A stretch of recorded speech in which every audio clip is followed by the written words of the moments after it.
자, 지금까지 리포트 쭉 보셨습니다만 대선을 향한 여야 주자들의 발걸음 좀 빨라지고 있습니다. 야권 주자들은 호남 민심을 잡기 위해서 치열한 경쟁을 벌이고 있고 여권에서는 황교안 권한대행이 변수로 떠오르고 있습니다. TV조선 배성규 정치부장과 함께 좀 분석을 좀 해보도록 하겠습니다.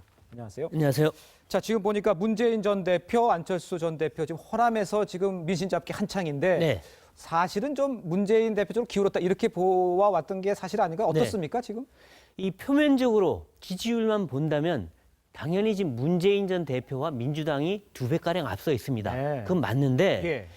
이 오늘 문재인 전 대표의 메시지를 보면 미워도 다시 한번 용서 모드입니다. 그렇죠. 왜 1등 후보가 이럴까? 예.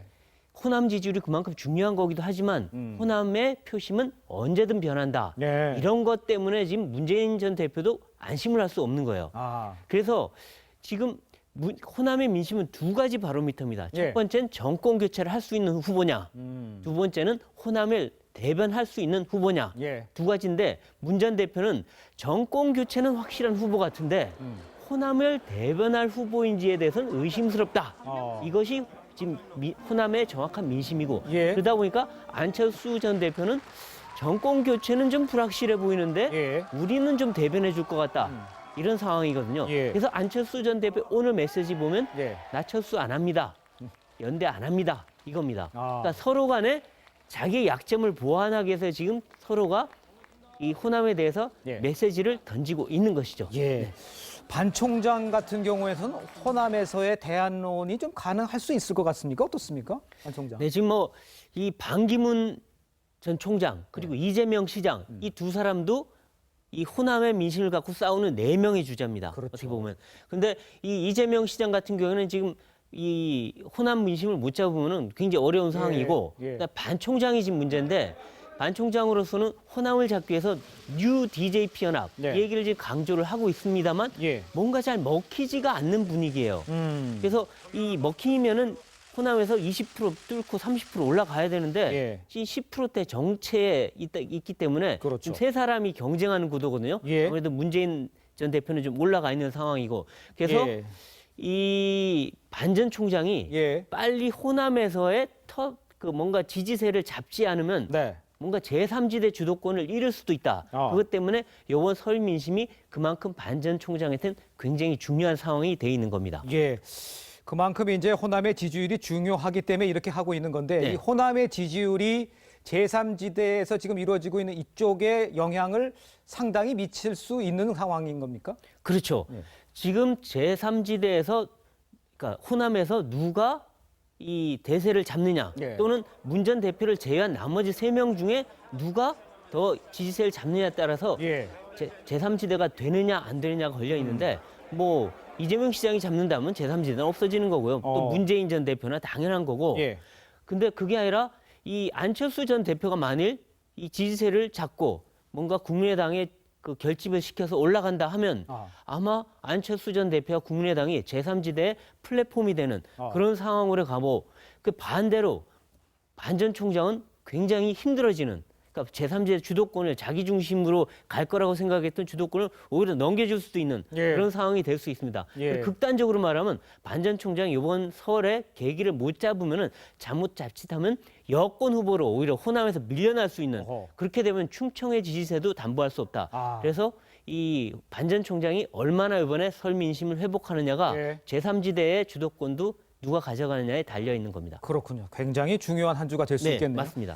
자, 지금 다음은 그 아까 리포트에도 나왔습니다만 황교안 권한대행 네. 지금 청년들과 뭐 토크 콘서트도 하고 한동안 네. 무척 빠릅니다. 네, 맞습니다. 대선에 나올 수 있는 겁니까? 어떻습니까? 그렇죠. 오늘 황교안 총리의 권한대행의 행보는 총리라 권한대행으로서가 아니라 제가 보기엔 정치인 황교안으로서 신호탄을 쏜 겁니다. 아, 그렇습니까? 이거는 어떻게 보면 청년들 만나서 자기 유세한 것 같은 그런 느낌을 예. 주거든요.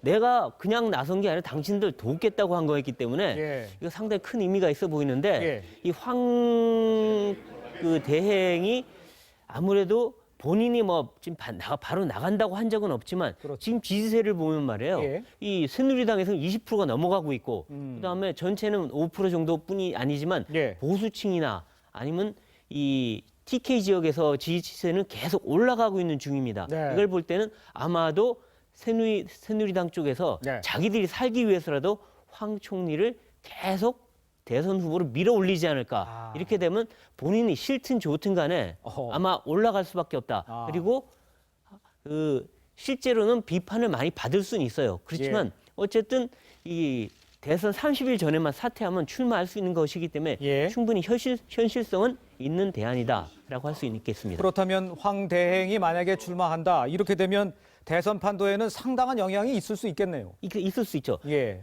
이 가장 주목해 봐야 될 게 황 대행의 지지층의 성격을 봐야 됩니다. 예. 황 대행 지지층을 상대로 이 3자 조사, 4자 대결 구도 이런 거 자꾸 조사해 봤을 때 네. 어떤 결과가 나오냐면 대부분이 예.